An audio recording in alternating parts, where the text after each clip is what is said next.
बच्चों, आज हम तृतीय पाठः शिशुलालनम इसके प्रश्नों के उत्तर समझेंगे। पहला प्रश्न है, कुश लवौ कम उपसृत्य प्रणमतः। कुश और लव कम किसके पास उपसृत्य पहुंच करके प्रणाम करते हैं? ये राम जी के पास जाकर के प्रणाम करते हैं, तो कम की जगह पर, कम ये द्वितीय विभक्ति का है तो इसमें रामम यह उत्तर कर देंगे।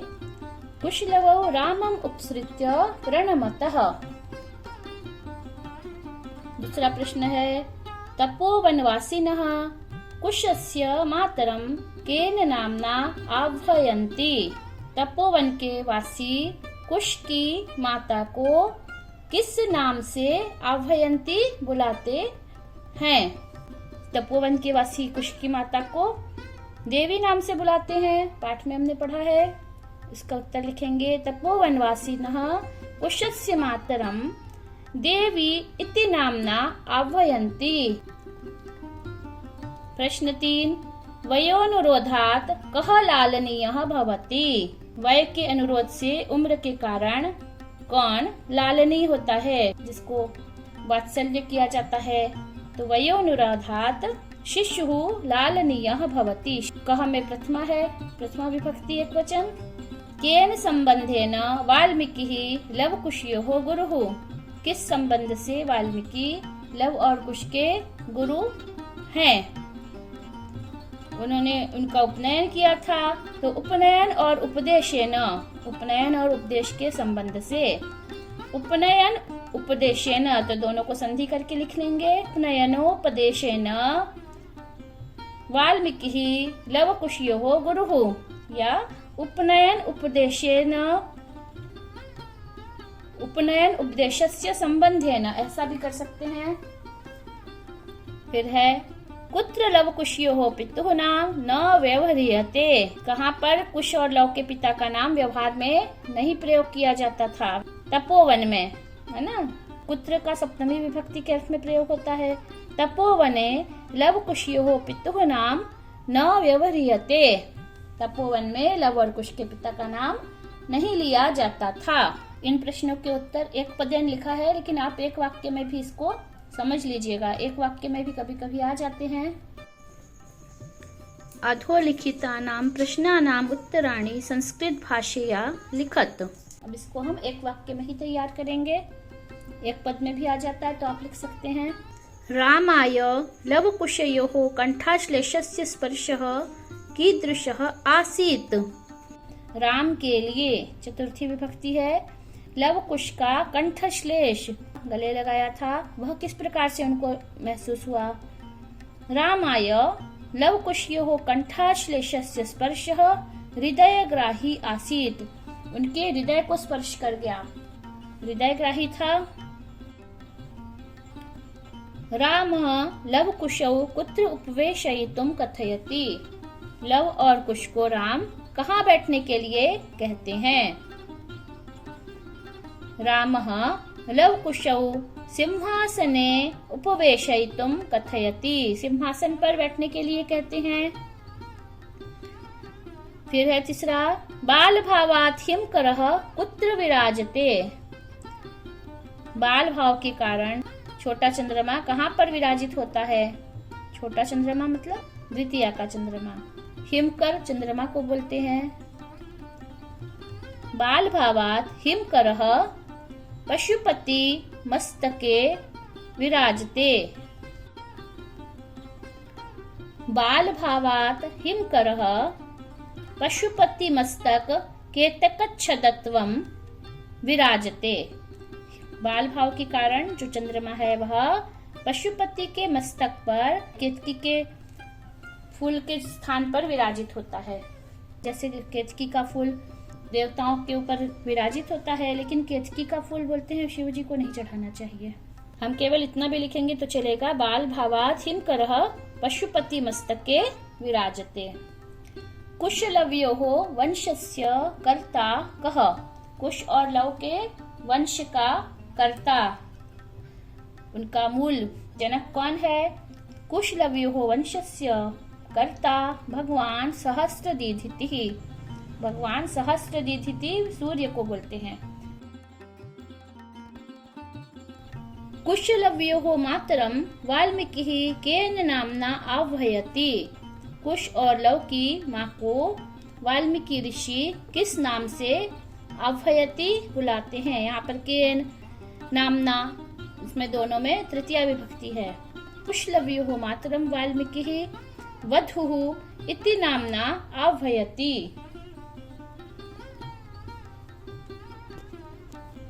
अगला प्रश्न कारक विभक्ति के नियमों से संबंधित है। रेखांकित पदेषु विभक्तिम तत्कारणम च उदाहरणानुसारम निर्दिशत। रेखांकित पदों में विभक्ति और उस विभक्ति के होने का कारण उदाहरण के अनुसार बताना है। राजन अलम अति दाक्षिण्येन, यहाँ पर तृतीया विभक्ति है। अलम के योग में तृतीया होती है तो दाक्षिण्येन में तृतीया है। रामः लवकुशौ आसनार्धम उपवेशयति, यहाँ पर आसनार्धम में द्वितीय विभक्ति है। तो क्यों है? क्योंकि उपसर्ग पूर्वक विश धातु के योग में द्वितीय विभक्ति का प्रयोग किया जाता है। तो यहाँ पर द्वितीय विभक्ति लिखेंगे उपसर्ग पूर्वक विश धातु योगे। फिर है धिंग माम एवं भूतम, यहाँ पर माम में द्वितीय है। माम मा वाम नो अस्मान न द्वितीया, तो यहाँ पर द्वितीय विभक्ति का लिखेंगे। और द्वितीय का प्रयोग क्यों किया गया है? धिंग के योग में द्वितीय विभक्ति का प्रयोग किया जाता है। धिंग योगे द्वितीया, यहाँ पर लिखेंगे अंक व्यवहितम अध्यास्यताम सिंहासनम, अंक के व्यवधान से सिंहासन पर बैठो, ऐसा ही बोल रहे हैं राम। तो यहाँ पर सिंहासनम में द्वितीय विभक्ति का प्रयोग किया गया है। क्यों किया गया है? अधिशिंग स्थासाम कर्म, अधि उपसर्ग पूर्वक शिंग स्था आस इन धातुओं के योग में वसादी धातुओं के योग में भी द्वितीय विभक्ति होती है। तो यहाँ पे अधि उपसर्ग पूर्वक आस्यताम है, आस धातु का प्रयोग किया गया है। सिंहासनम में द्वितीय विभक्ति हो जाएगी। तो यहाँ पर लिखेंगे अधि आस योगे, अधि उपसर्ग से आस का योग होने के कारण द्वितीय विभक्ति हुई है। अलम अति विस्तरेण, यहाँ पर अति विस्तरेण, इसमें तृतीय विभक्ति है। अलम इसका प्रयोग किया गया है। सह सार्धम सदृशम समम अलम इत्यादि के योग में तृतीय होती है। तो यहाँ पर तृतीय विभक्ति लिखेंगे।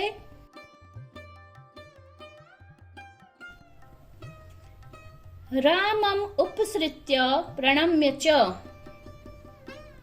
यहाँ पर रामम में द्वितीय विभक्ति है तो यहाँ लिखेंगे द्वितीय विभक्ति। क्यों है?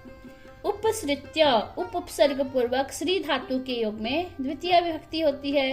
तो यहाँ पर उपसृत्य का प्रयोग किया गया है, इसलिए यहाँ पर रामम होगा, द्वितीय होगा। यहाँ लिखेंगे उपश्री योगे। अपनी कॉपी में नोट कर लीजिए, सभी नियमों को याद भी कर लीजिए।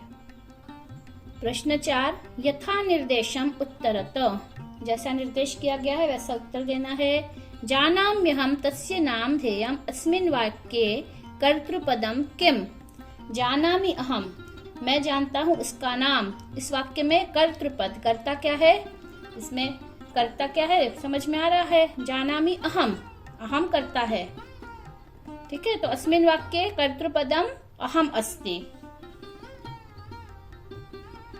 फिर है किम कुपिता एवं भणति उत प्रकृतिस्था अस्मात् वाक्यात् हर्षिता इति पदस्य विपरीतार्थक पदम चित्वा लिखत। इस वाक्य में हर्षिता, इसका विपरीत लिखना है। हर्षिता का मतलब हुआ है प्रसन्न होना। यहाँ पर सीधे सीधे समझ में आ रहा है कुपिता, क्रोधित होना। क्रोधित होकर के भणति बोलती है विदूषिकः उपसृत्य आज्ञापयतु भवान, अत्र भवान इति पदम कस्मै प्रयुक्तम, राम से बोलता है। तो यहाँ पर कस्मै में चतुर्थी विभक्ति है, उत्तर में लिखेंगे रामाय चतुर्थी विभक्ति में। तस्माद् अंक व्यवहितम अध्यास्यताम सिंहासनम, अत्र क्रियापदम किम, इसमें क्रियापद क्या है? अध्यास्यताम, बैठ जाइए। अधिआस्यताम, सिंहासन पर बैठ जाइए। बैठ जाना क्रिया है। वयसस्तु न किंचिद अंतरम, हमारी उम्र में कुछ भी अंतर नहीं है।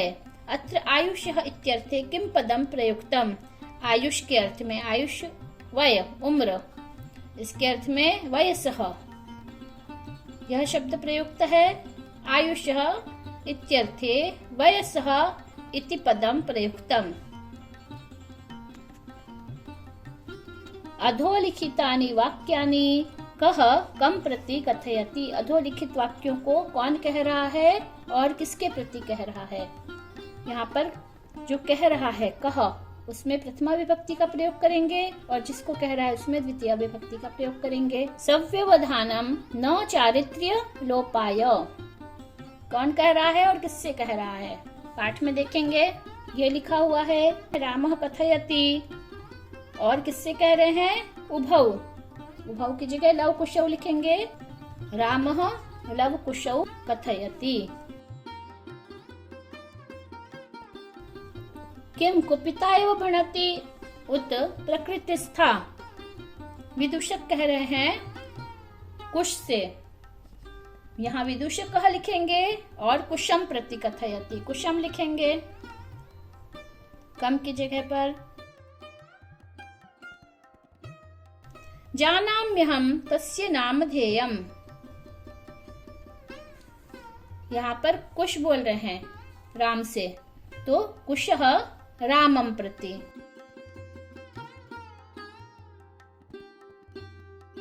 चौथा है तस्या द्वे नाम्नि, लव बोल रहे हैं विदूषक से, लवः विदूषकम प्रति कथयति।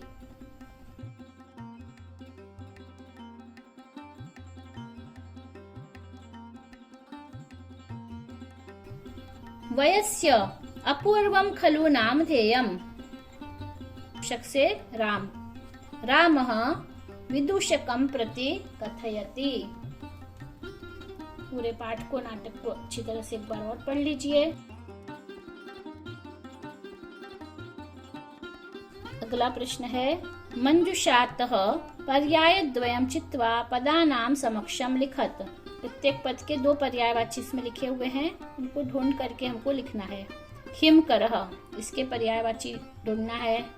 हिमकर चंद्रमा को बोलते हैं, यहाँ देखेंगे शशि ही है। निशाकरः, यहाँ निशाकरः लिख देंगे। शशि ही और निशाकरः दोनों चंद्रमा के पर्यायवाची हैं। हिमकरः इसके पर्यायवाची हैं। अगला पद है संप्रति, इसके पर्याय पद लिखना है। लिखेंगे संप्रति का इदानीम इस समय, और अधुना, ये दोनों है पर्याय पद।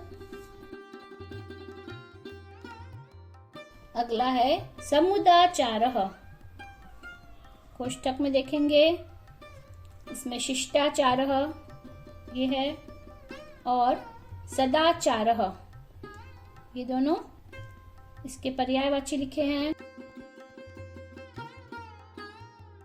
पशुपति ही, कोष्ठक में देखिए शिवः चंद्रशेखरः, ये दोनों पर्याय पद हैं।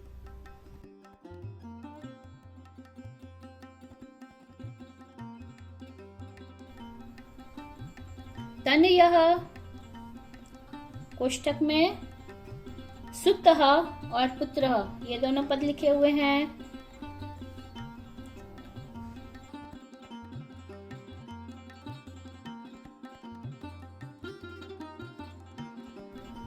सहस्रदीधितिः,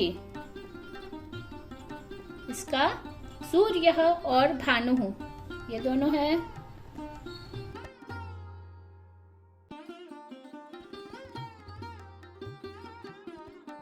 अगला प्रश्न है विशेषण विशेष्य पदानि योजयत, विशेषण और विशेष्य पद जो हैं इनको सही क्रम से लिखना है। जैसे श्लाघ्या का कथा है, कथा का विशेषण है श्लाघ्या। उदात्त रम्यः, ये विशेषण है। यहाँ हम देखेंगे समुदाचारः, यही सही विशेष्य है इसका। उदात्तरम्यः समुदाचारः। फिर है अति दीर्घः, इसका विशेष्य पद प्रवासः होगा। अति दीर्घ प्रवासः, पाठ के आधार पर ही लिखना है हमको।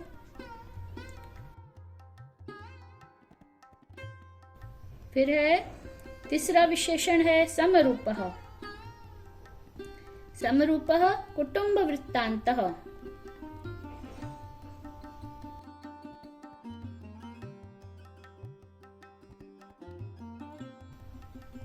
चौथा है हृदयग्राही। हृदयग्राही स्पर्शः। स्पर्श यह विशेष्य है और हृदयग्राही विशेषण है।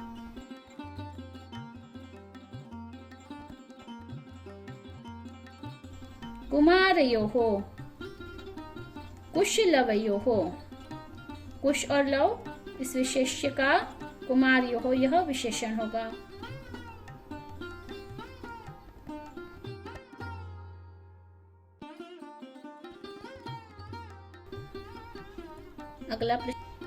अगला प्रश्न है अधोलिखित पदेषु संधिं कुरुत।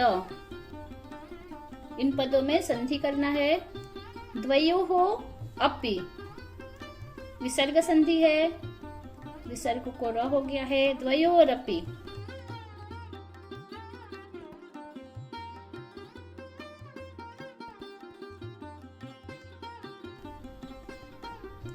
द्वौ अपि, द्वौ अपि का द्वावपि होगा, आव हो जाएगा। अयादि स्वर संधि है, एचो यवायावह से औ के बाद में अ आया है तो आव हो जाता है। द्वावपि।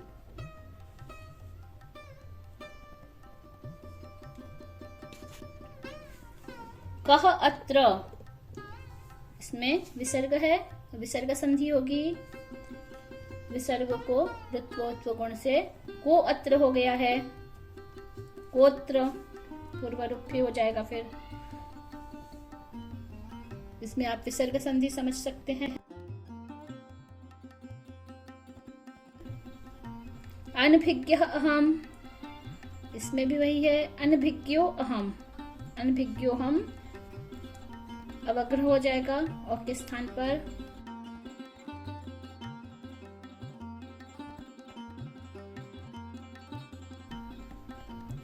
इति आत्मानम, इत्यात्मानम, ई को य हो गया है यण स्वर संधि से। ई के बाद में असमान स्वर आया है। ई उरील के बाद में असमान स्वर आता है तो ई को य हो जाता है। ई को यणचि से।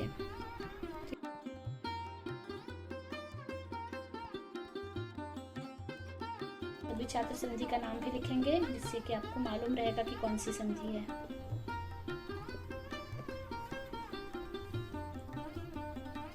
सभी कॉपी में नोट कर लें।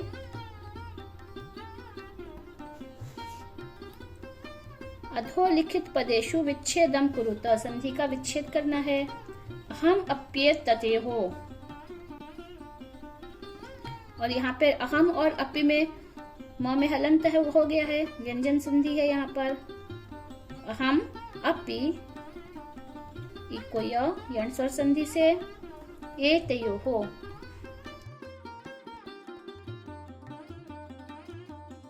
संधि समझ के लिखें।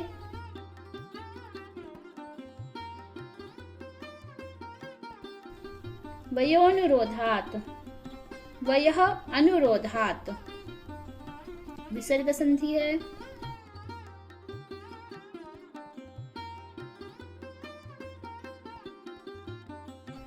समानाभिजनौ, समान अभिजनौ, अ के बाद में अ आया है तो दीर्घ स्वर हो गया है, दीर्घ स्वर संधि।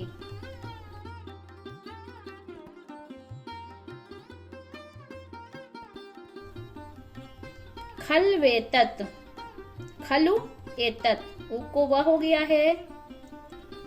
उ के बाद में असमान स्वर आया है तो उ को हो गया है व।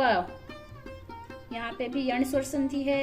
ई उरील री के बाद में असमान स्वर आता है तो ई को य हो जाता है और उ को व हो जाता है। यहाँ पे य हुआ है और यहाँ पे व हो गया है।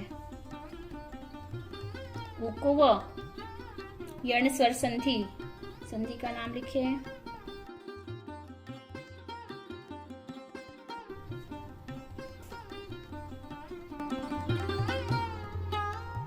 इसके बाद में योग्यता विस्तार है, इसको आप अपनी पाठ्य पुस्तक से पढ़ लीजिएगा। यह जो नाटक है यह कुंदमाला से लिया गया है। इसके लेखक नाटककार दिंगनाग है। जयतु संस्कृतम जयतु भारतम, वंदे मातरम।